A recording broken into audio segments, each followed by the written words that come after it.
the other social channels. I think they have been on TikTok in the past, and it's a conscious effort to shift to these channels because that's where the younger crowd is spending that another time. gold nugget right there. I mean, he's just dropping it because he's just a geyser. He is. He is the Temple of Ted. I'm going to get a T-shirt. We could have Temple of Ted's Ted. head in gold with all these gold nuggets shooting out. Welcome to the Small Business Safari, where I help guide you to avoid those traps, pitfalls, and dangers that lurk when navigating the wild world of small business ownership. I'll share those gold nuggets of information and invite guests to help accelerate your ascent to that mountaintop of success. It's a jungle out there, and I want to help you traverse through the levels of owning your own business that can get you bogged down and distract you from hitting your own personal and professional goals. So strap in, adventure team, and let's take a ride through the safari and get you to the mountaintop.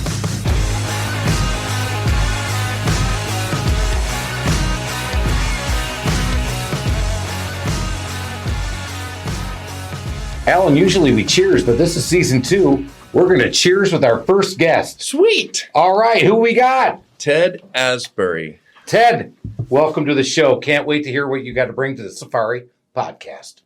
So, Chris, one thing I'm really proud of is I collect good people, and you're one of them. Ted's another one, and it's a small group of people, but I just can't think more highly of Ted, and I'm thrilled that you're here.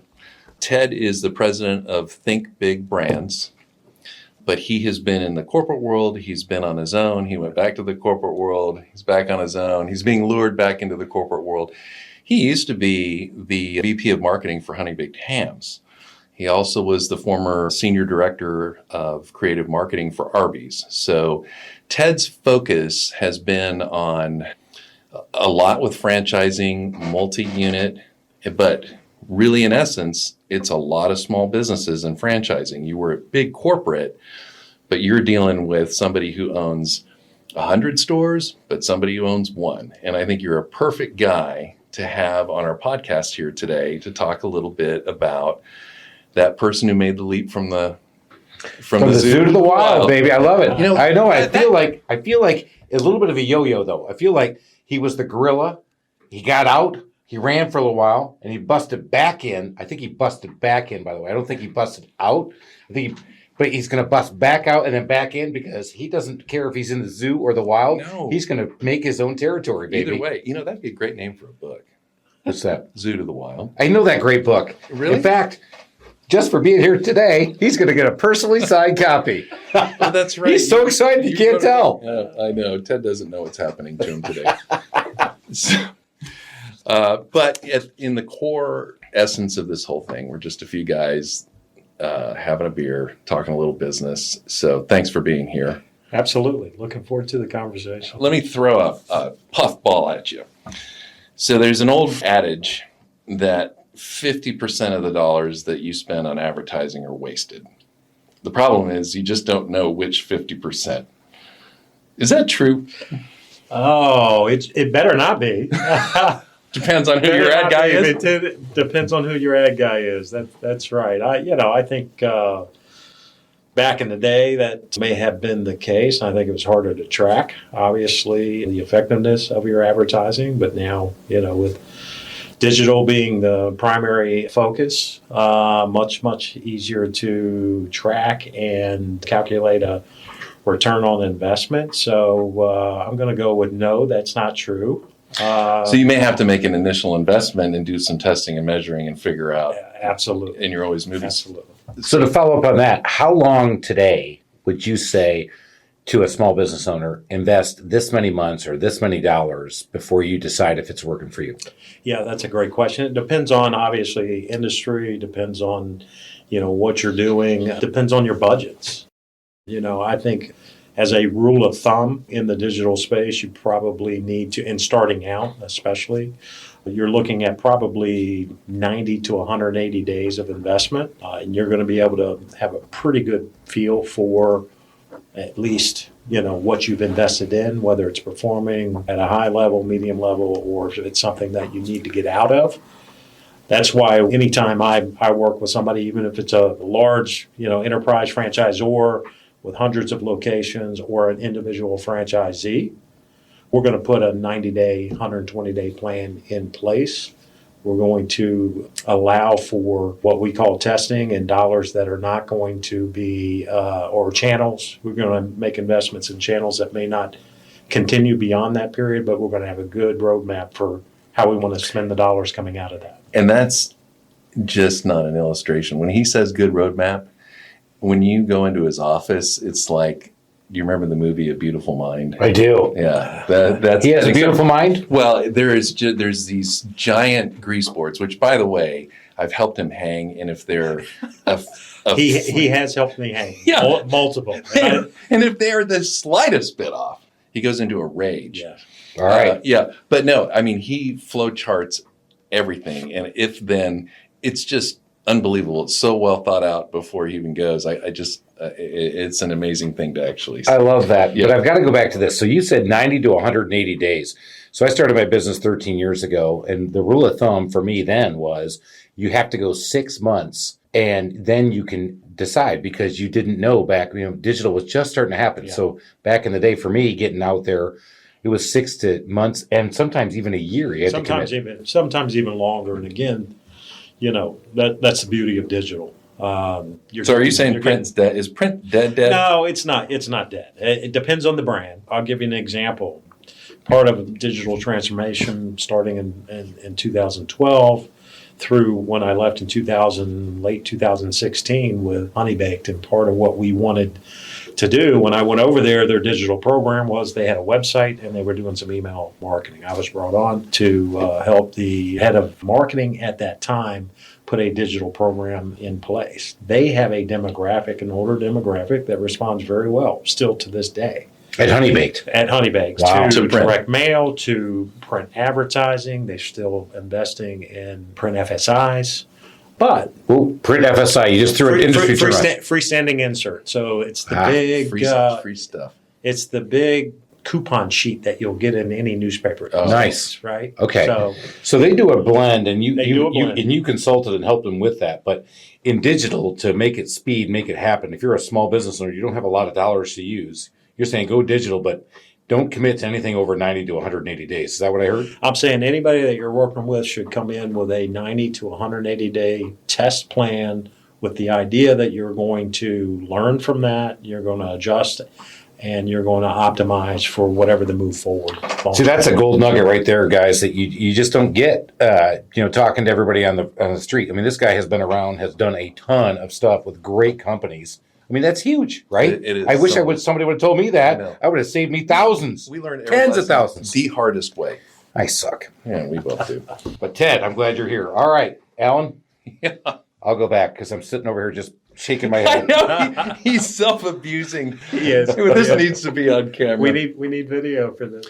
So it's interesting. You talk about your target demographic. Now, somebody who's starting up a business, and we talked about this in business plans, you need to know who your target demographic is. And a lot of who Chris works with are tradespeople. Yeah. And so how would you do that research to really find out? He had the tennis ladies.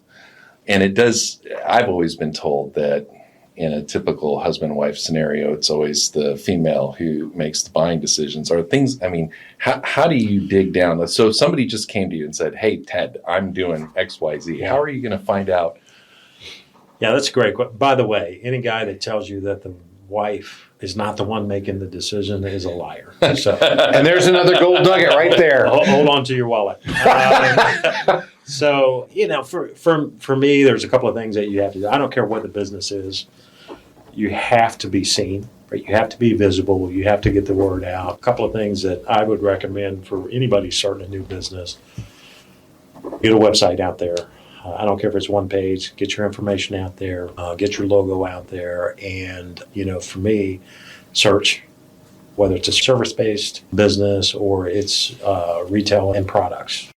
You've got to invest in search because, we all have it, right? Your trusted advisor now is this device, this handheld device. So everybody's looking at their phone and order pizza, get somebody to hang a TV, right? It's who can hang a TV near me. It's handyman near me. It's whatever, right? Near me is, the hottest trend, obviously.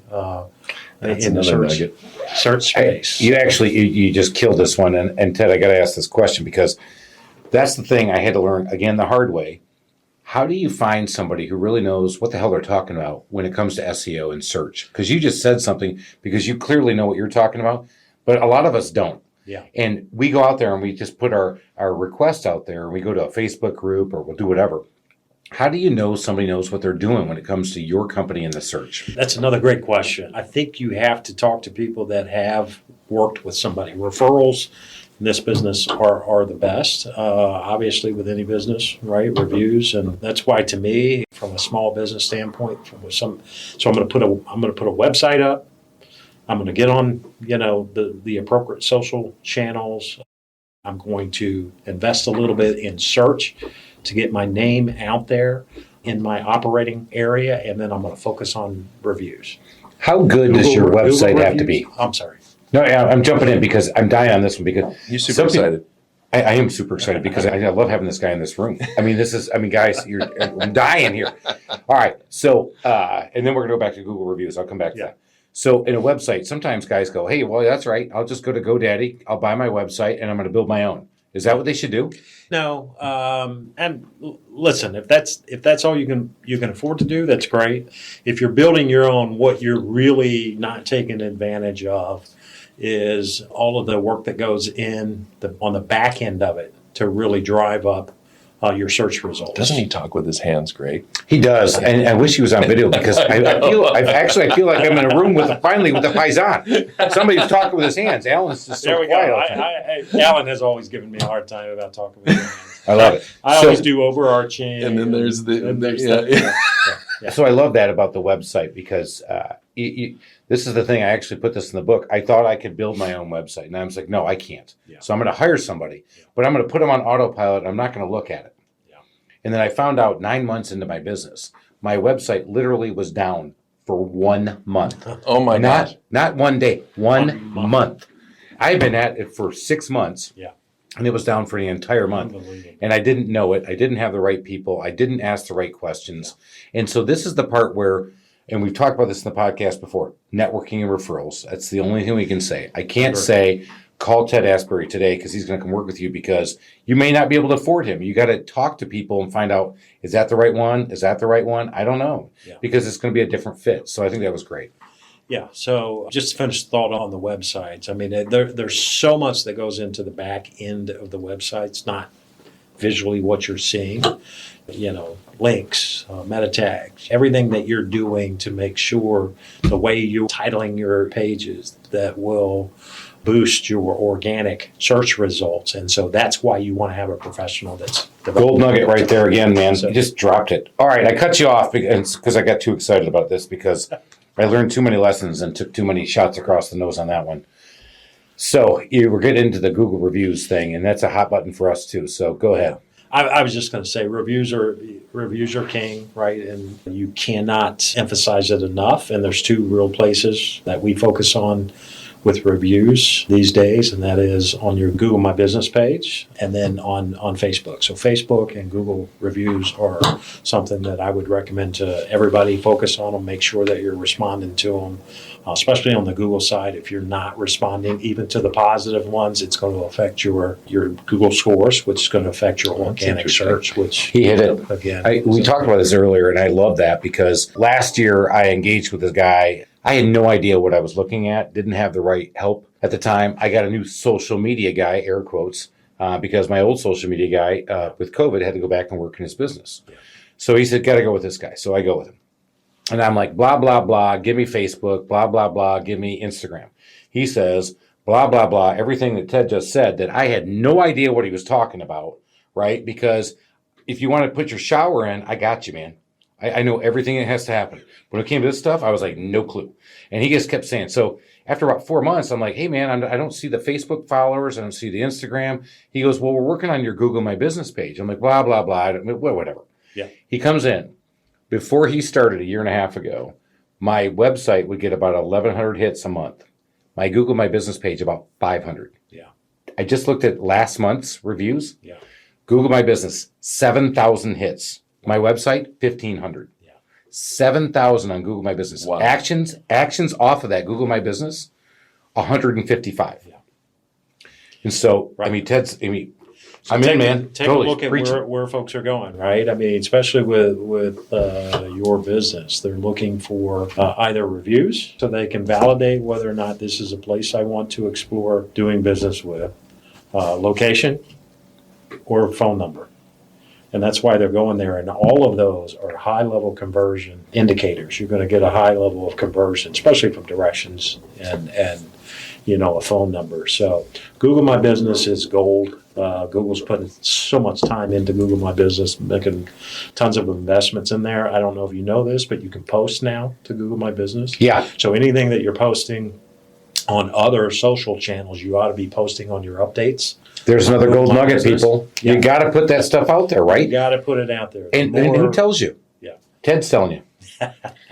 I mean, I love that stuff. It's not just us now. It's a real expert. I know. Yeah. Yeah, I think we're set. I think I think season 2 just got kicked off with a big kick in the pants about, wow, these guys just went up like 5 levels. You're using expert a little loosely, but yeah, I'm with it. I am We not. hold you in really high regard, Ted. I love that. I appreciate. I that. do have a question for you. So you talk about a 90 to 180 day Yeah. plan. Chris just mentioned the story where he didn't even know his website was down for a month. If you are trying to do much of this yourself, Yeah. how often should you be looking at the numbers? I mean, should you be looking at it daily? Should it be weekly? Should it be monthly? Well, great question. And number one, you should be looking at your website more than once a month. Yeah, I know. Just Thank you. Thank you, Ted. I have a father who already told me that I've screwed up enough. I just went That's awesome. That was perfect. You know what? I can take it. I'm a big boy, and yes, thank you. you can't. The beauty of digital is we have the numbers, we have the data, right? It's there and it's there to be used. What you can't do is be a slave to the data, right? Because things are going to come up. They're going to ebb and flow from channel to channel.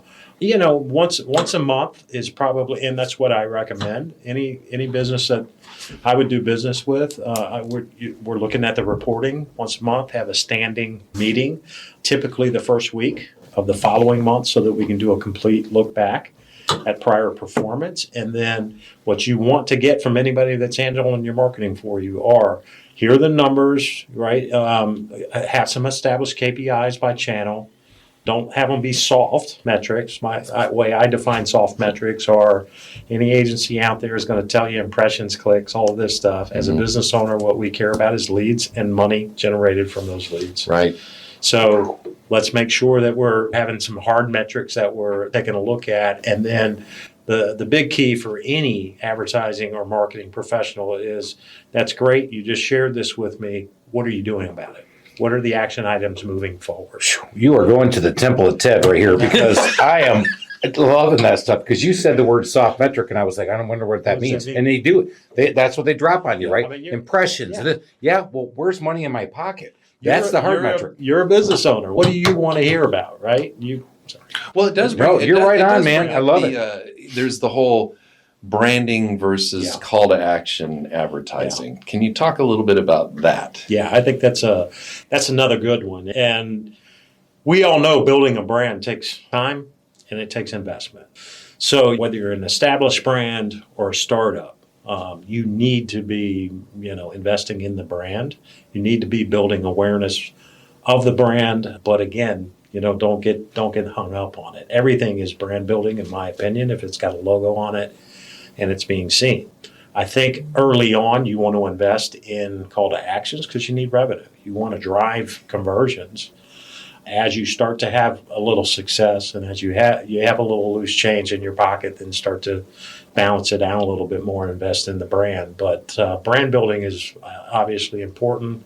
It's a long-term play. Don't get hung up on And trying really, to build it too the fast. building of the brand is just creating a predisposition within a prospective customer to go, oh, I've heard of the Trusted Toolbox. Yeah. I have a warm, fuzzy feeling about them. Maybe I will give them Absolutely. Maybe I'll give them a call. Maybe they're in my consideration set. Okay. I love what he just said because we talked about this earlier. In the beginning, you don't have oodles of money to build a brand. Yeah. We talk about brand building a lot. You used gravitas earlier, and now we're to oodles. You're devolving. I went oodles instead of, I should have went bigger. So in the earlier podcast, it was, we finished up season 1, I dropped a big word on Alan just to let him know that I still have a master's in mechanical engineering. That's right. I am higher educated.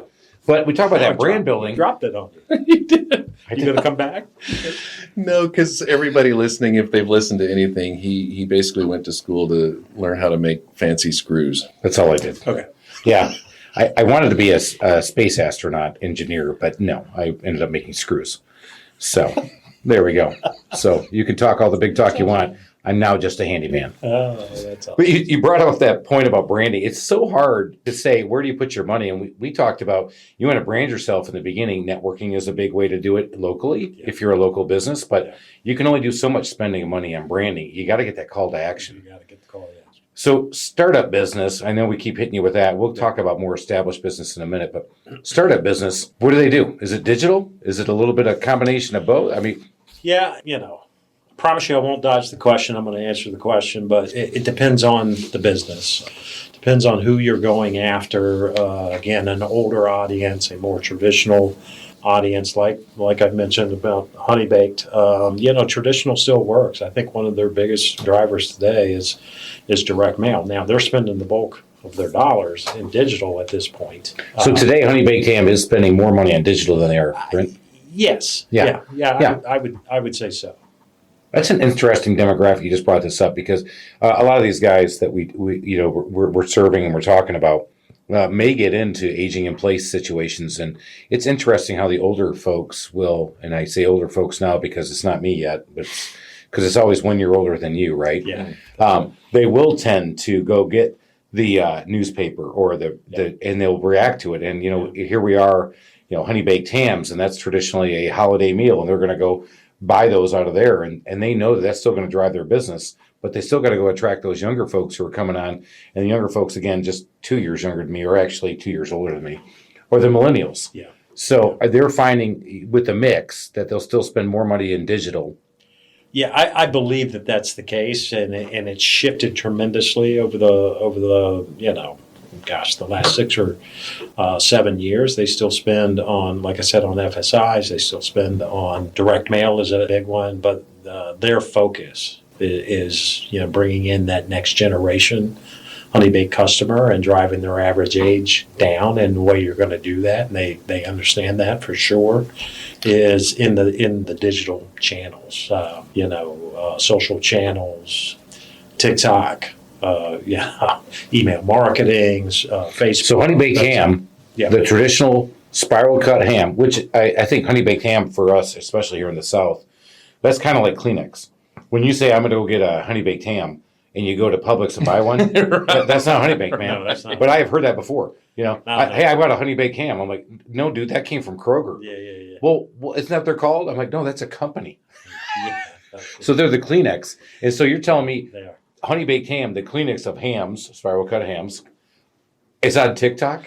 I said TikTok. I think they are doing TikTok. I know they're all over Instagram and the other social channels. I think they have been on TikTok in the past, and it's a conscious effort to shift to these channels because that's where the younger crowd is spending their another money. gold nugget right there. I mean, he's just dropping it because He's just a geyser. he is. He is the Temple of Ted. I think I'm going to get a T-shirt. We could have Temple of Ted's Ted. head in gold with all these gold nuggets shooting out. And, I'm going to get a fountain. Temple of Ted T-shirt. I like that. Yeah. Temple of Ted. Because if we do home repairs in our target market, older folks, and then the busy family of 4, but millennials, which for us who are older, all think that's a bad word. But as I remind everybody, our parents said the same thing to us. You just want something for nothing. You weren't willing to work hard for it.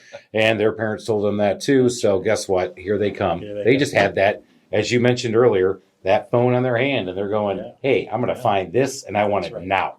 Ted, it seemed like a few years ago, one of the things I saw digitally that a lot of companies were doing, big companies, is they're trying to engage the consumer, but then kind of bring them into their web, and they have all these little promotions and rewards points and just this constant engagement. And then, so for example, if you're in with Chick-fil-A, then every once in a while you're going to get 6 free nuggets or something like that. Yeah. Is that still what's happening? And the second part of that question is how can somebody who's a small business owner, or maybe a small business owner who's in a trade, is that something they can participate in, or should they?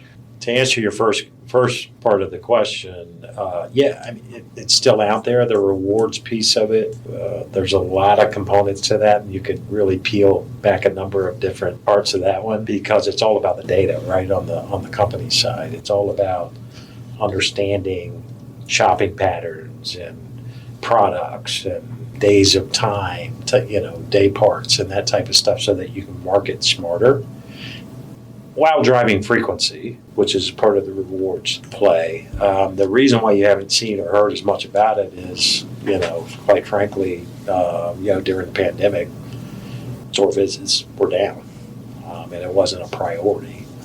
You'll see it coming back, I think, especially on the restaurant side of things, as things, open up, dining rooms open up, less going through the drive-through, although your rewards apply to drive through. It's a transaction. It's driven by a transaction. So I think it's here to stay because, one, it drives frequency, and two, it's smarter, more impactful marketing because it provides data on that consumer to the marketer.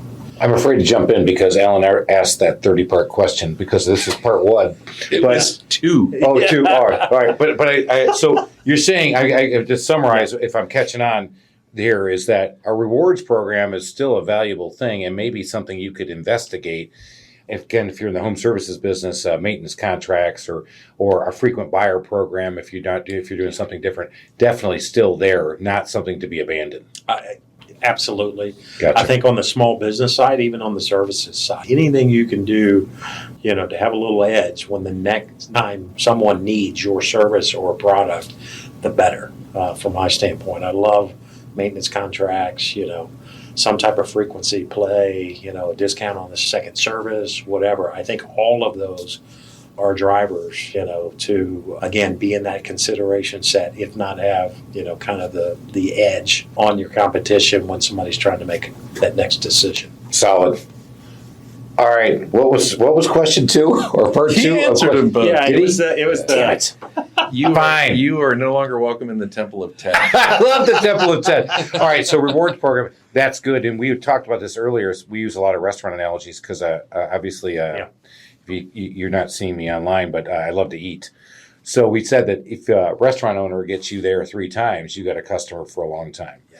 And so he just dropped, I think, a great gold nugget and said, because we've said this before, get them in for a service 1, get in for service 2, even if you have to do a discount, because if you get back to service 3, you might have a maintenance contract or you may have a frequency card or reward program. So again, do it digitally, do it whatever, but I think that's huge.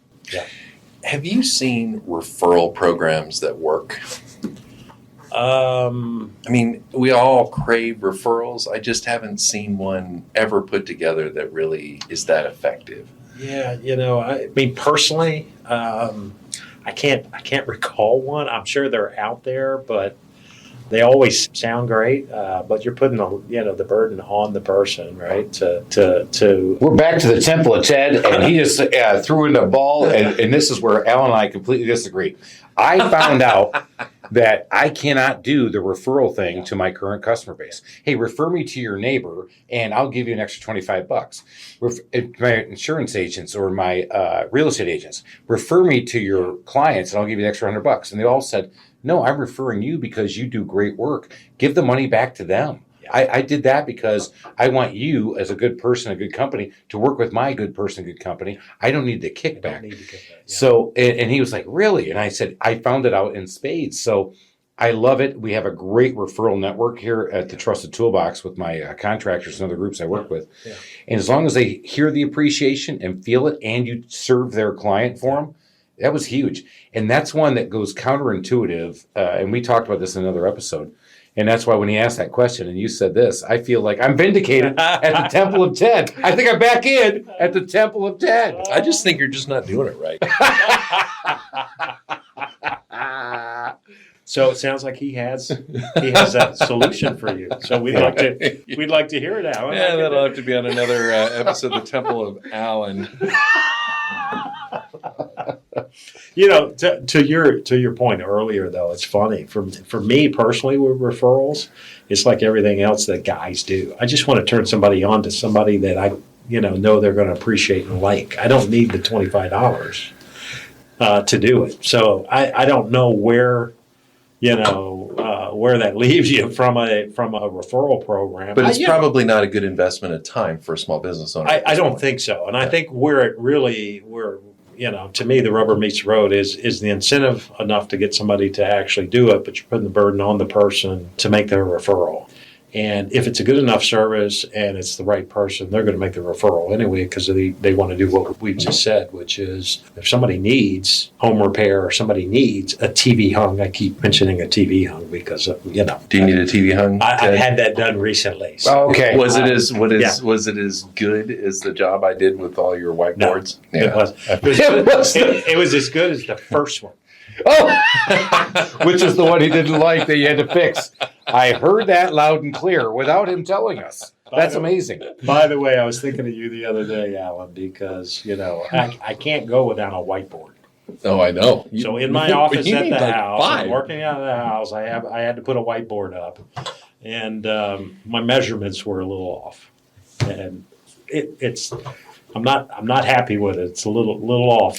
I tell you, I felt like the most man's man in a corporate environment because I just had this little bag of tools, and most of the guys in the office didn't know how to use them. So the fact that I could hang a whiteboard just that made you a little more alpha than the rest of the males. Oh, yeah. I almost called you and said, "We'll supply you with beers and pizza." You had me at beers, but I'll take if you'll come over here and correct this kind of off, slanted we should do whiteboard that. I have. So You could just tilt this way a little bit. that's what I'm. We could talk home repair stuff all day, which we know I could. However, I've got a big question. Since we're at the Temple of Ted, I'm going to go all the way to the top. And I've got another marketing question too, so go ahead. All right. Well, my question is, what's the next best thing?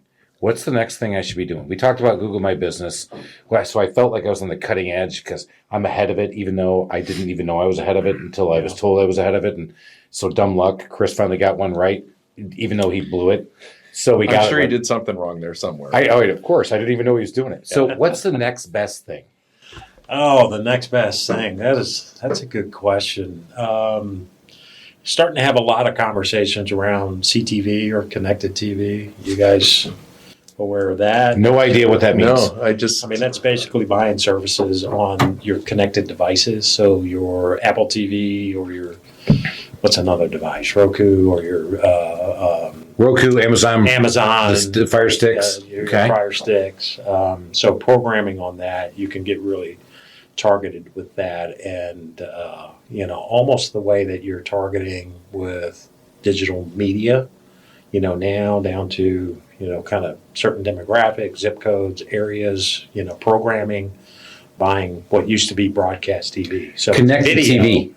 It's video, but it's really, really targeted based on target audiences, who you're going after, programming, all of those things. So, it's a cat and mouse game. It started with your mailbox. At first it was like, yeah, I've got mail, and now it's like, I've got all this stuff I need to throw away. Then it was your phone, and then it was your TV, and hey, I can DVR, I can fast forward through the commercials. And so in advertising, you're constantly trying to stay one step ahead of how can I actually get this message in front of somebody in a way that they have to consume it. yeah. And so is this CTV? Did I say it right? Yeah. CTV. We're at the Temple of Ted. We're all learning right now, and I'm digging this. So CTV. So I love this because who should have been here, and that's Dave Cherokee, who I learned a lot about Comcast targeted TV, where for the first time ever I heard I didn't have to go to the local channel and broadcast all across to 500 million people that I don't really want to talk to. And he said, no, in Comcast, we'll just get you into zip codes you want to be in. Yeah. And that was Comcast 12 years ago. And he should be here. So now we're hearing about connected TV. How do you buy that stuff? Yeah, there are services out there. There's resellers out Ted there. can't give away all his secrets. You know what? You're going to have to call Ted, and maybe he'll hook you up for a fee. You call me, and I'll take care of it for you. How about that? I just there's platforms out there that you get a partner up with and pay to buy it like you would a media planner before back in the day that are working on commission basis. It's a percentage of the buy. Yeah. So Well, there you go. I don't know if you're hearing this for the first time, but I am, and that's why I'm listening, and that's why we invited a great guest. I say we. Thank you, Alan. But CTV, I think that's great. So, by the way, have you noticed that all of these devices now won't let you fast forward through the Yes. Yeah. So I would Power of marketing and advertising. Oh, it drove me crazy. So World Series was just on, and I know that timestamps this. Go Braves! And Ed, cut that out. no. All right, fine. Go Braves. It's Go important. Braves. I got the freaking. I went to the game. I got the freaking. We won World Championship. Let's go Braves and everybody else. This is a great story, by the way. It's not a bad story. It's a great story. But okay, go ahead. I came home from a tennis match right about game time, and I go and I turn on Hulu, and I think I'm live. And I'm testing DeCoufle, you know him in Phoenix. And all of a sudden I realize I'm not live. I can't get live unless I fast forward through the game. I can't fast forward. So how do I ever catch up? And this was game 6. Oh, no. You know what I did? What? Went downstairs. I've got a TV with an antenna and Fox, boom, live, great picture. And I was instantly live. That's how That's good. That reminds me of the story of when I went to play racquetball when I was 18 years old against a guy who was 35 years old, who was ancient, at the time. Yeah. And old age and treachery always beats young age, young and youthful energy. Yes, it does. So there you go. Old age and treachery. Every once in a while, you got to go back to the antenna. You got to put the tinfoil on the antenna thing and pull it back out. right. So we've been talking digital with Ted. Millennials but you are know not what? that resourceful. That's I'll tell right, you big that. guy. Yeah, That's right. Old age and treachery wins again. That's What do you think about A/B testing? Alan Wyatt at Chris at the trustedtoolbox.com. I love that. All right, Alan. I want to ask. Go. A/B testing. What do you Yeah. think about that? I think you have to do it. All right, back up, you guys. Have to do I don't even know what A/B testing. I thought AB was like a blood type. It can be. Can All right. be. All right. What is Can it? be. Especially if you spend money and don't test it. It's a term for testing. I always say creative or messaging in marketing and advertising against something else. So if you're doing email marketing, you may be A/B testing subject lines as an example. So you got 2, and you're trying to see which one performs better, which gets more opens, right? More clicks. So you flush Whatever. the one that Yeah. doesn't perform, Yeah. and you replace it with another one. Yeah, Right. and yeah, absolutely. And Yeah. again, that's the beauty of digital marketing because you're getting Chris is going to need to take a pill here pretty quick. because you're getting Everybody, I'm learning right with you because I am at the Temple of Ted and I just learned about A/B testing and I just realized my subject lines on my newsletters probably are not the best. Damn it. A/B test. Moving. I'm an A/B test. A/B test. So even Do the same subject thing lines. with creative. Do the same thing with Call to action. call to action. Do the same thing with where your call to action is on the creative. Oh, Top right, another bottom gold right, nugget. yeah. Oh boy. So even positioning is Positioning, A/B yeah. testing. Yeah. All right. Chris is officially out. I'm trying to take notes and I've lost myself. But that again, gold nuggets, guys. I mean, that one's huge. The subject line testing on just newsletters. When I've heard A/B testing before, I was being disingenuous, but I don't completely understand it. And I never realized it could be applied to something as simple as your newsletter that you send out. Because if you're not sending out a newsletter as a small business owner, you're missing the easiest marketing ever. Totally. And I say that because I ran around for 1 year telling everybody, I send out a monthly newsletter. That's their best marketing. Let me tell you all about it. And I look back, I had sent out an email in 8 months. So I finally hired somebody and now we send it out every month. So obviously that's email capture. You guys have touched on 1,000 times, right? Making We have not, no, Small let's business. get into it. Email Small capture. business, one of the first things you want to do, obviously, when you I feel like we're cavemen who just discovered fire. I honestly, this temple, I am like literally getting burned. I think. I mean, I think I'm getting stamped and There's going to seared be a like TED shrine in your office. So, all right, for our audience, let's talk about that for a minute. Yeah. Because one of the easiest and cheapest things you could do is email capture. His email, right? And you should be touching your clients at least, what, once a month? I would say once a month. Again, depends on the business, frequency of the type of service. That the once a week you know, ones drive me crazy. Yeah, and you know, a lot of retailers are doing that cadence. I think it's too much, Mhm. but especially if you're home repair, you know, any type of home service that. Whatever the cadence is of the service, I would say there's an appropriate cadence of your email outreach, but you want to stay top of mind, you want to stay present, but you don't want to be a burden. And but I think every small business, no matter what business they're in, one of the first things they should do when they sell to a customer, whether it's a service or a product, is ask for the email, because it's the easiest way for you now to market back to them. Easy peasy. You know, I did it really well with the Trusted Toolbox. Trying to do it a little bit better with the Home Service Institute. You're speaking my language. I should do it. Used a great term in terms of cadence, being top of mind. I use my email list as a to-do list. I use it as a search mechanism. Yeah. Hey, what was that company again? Okay. Yeah. You know, we talked about honey baked ham quite a bit here. We're coming up on the seasons again. You know, if I see, I'm going to go search honey baked ham to find that coupon, and that's the way I can go buy it. Yeah. So yeah, I think the email capture that's another gold nugget. You don't have to be CTV. You got to start with that blocking and tackling. Yeah, Work your way blocking up. and tackling. That's a great way of putting it. Start with the blocking and tackling, lay a foundation, and then build off of that. Email marketing, a website, Google My Business, small investment in search.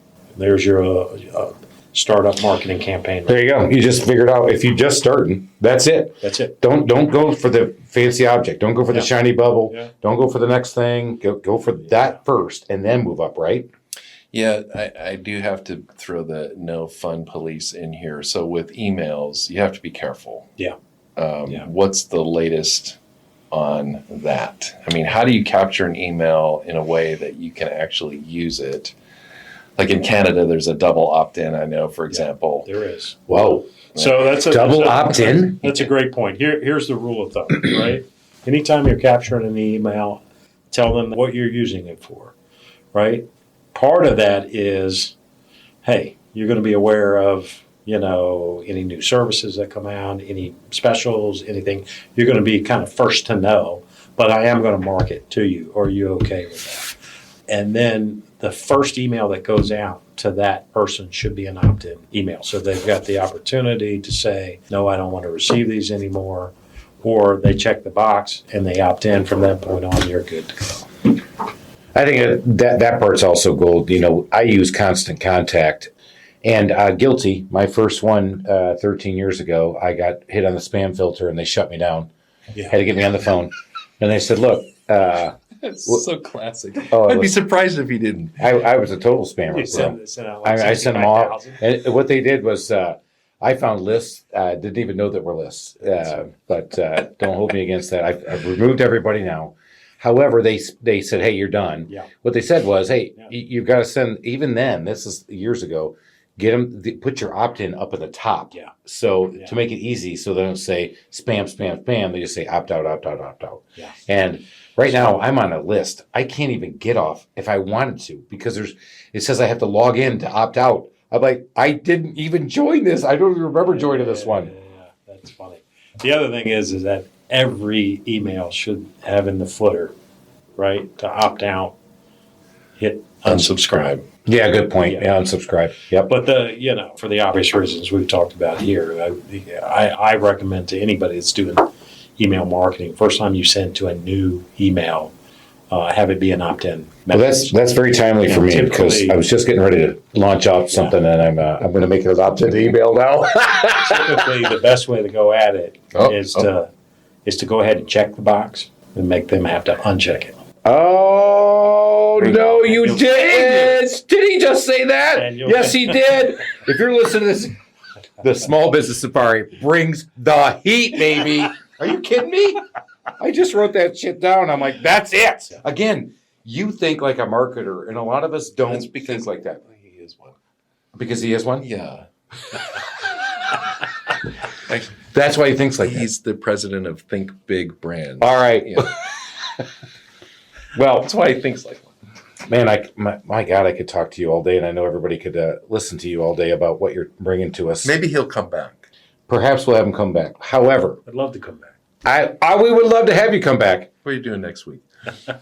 I would be remiss if I didn't ask this question, so I'm going to ask you 3 questions. Okay. So you went from the big business, corporate stuff. You've been to small business. We actually talked about this offline a little bit. You may actually go back to big business. Yep. Don't know, but what was your favorite thing about being in a big business? Yeah, I've spent most of my career in the franchise space, both working for corporate brands like Arby's, like Honey Baked Ham, and most recently Link's Franchising, Jam Pro, with my friend Alan here. One of the things I loved about that is working on the franchise side of things is that you get the benefits of working on a corporate team where you've got, these business goals and kind of short and long-term business goals. You've got a team that's working obviously together to reach these long-term goals and putting strategic plans in place and watching them through to see the fruits of your labor. That's a big piece of what I like. But on the franchise side of things, you also get the benefit of working with the small business owner. And that's the part that kind of, warms your heart, right? You get to work with folks that you can really make a business, a difference in their life, right? They've invested, whether they're, displaced C-level folks or they're somebody that have put their life savings into this business. You can really kind of dig your heels in, understand why they're there, what they're trying to accomplish, put a plan in place that helps them get there. Now, the franchise dollars are going to support them, and that's what we work to do on a franchise team as a franchisor. But you also get to say, there's a required spend on on the local side, and here's how you should incrementally add your dollars to what we're doing for the best business results. And that's the rewarding part. So for me, that's the piece I like the most. He's really straddled both sides. I love that because you just don't have many people out there who've done that. I just think that's amazing. And I don't want to run out of time, so I've got to ask this next question. I am in the home repair and renovation business. What is the favorite thing in your house? The favorite thing in my house is my TV. Oh, I thought you were going to say your big green egg. No, that's outside the house. Oh. So if we can extend it out there. I'll give you it's 2. the back side of my house, and it's the area that I'm creating that has my Kamado Joe. I love spending time out on the back.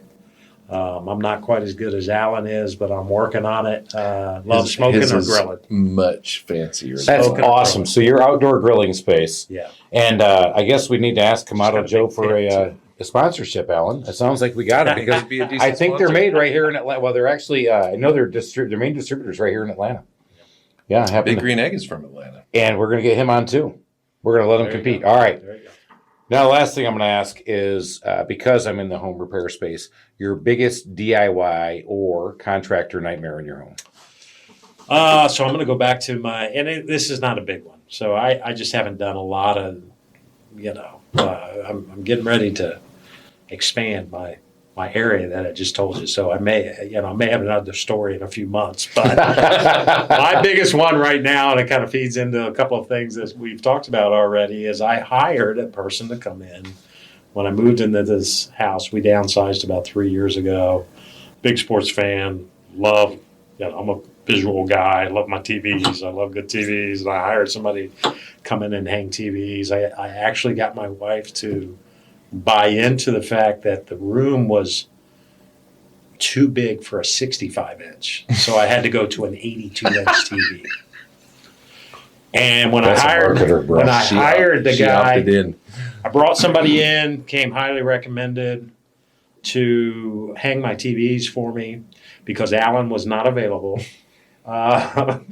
And He charged a lot more, didn't he? he charged a lot more, and he hung my 82-inch the way I just hung my whiteboard. Oh. And it's a little crooked. Oh, no. And so I was devastated. I sit there and I looked at it. My wife was like, They said, this is fine. I can't even notice it. I'm like, well, that's because you're sitting on that side. It goes down. So when you're sitting on that side, right, I sit out, I position myself right in front of it, and I can see it. So I had to find and do the due diligence to bring in a completely new guy to take it out and put it up again. So it just, that's why I love asking these questions. And this was the first time we got a chance to actually ask it here on the podcast, because it just shows you that the customer expectation and just doing the little things the right way are so big. But most importantly, this episode has been just absolutely filled with gold nuggets. I almost want to summarize it, but I actually have so much I want to say that there'll probably be another hour of how much I learned at the Temple of Ted. Ted, I can't thank you enough for having you come in. And yes, we'd love to have you come back if you would have us back. And we can see who's better griller, you or Alan, on the next one. No, I think you can throw in. I'm going in too. All right. Sounds Thanks, good. Ted. Thanks again, Ted. Love to come back. Make it a great day, Adventure Team. That was great. Cheers. Cheers. Thanks, Ted. Thank you for listening to this episode of the Small Business Safari. Remember, your positive attitude will help you achieve that higher altitude you're looking for in the wild world of small business ownership. And until next time, make it a great day, adventure.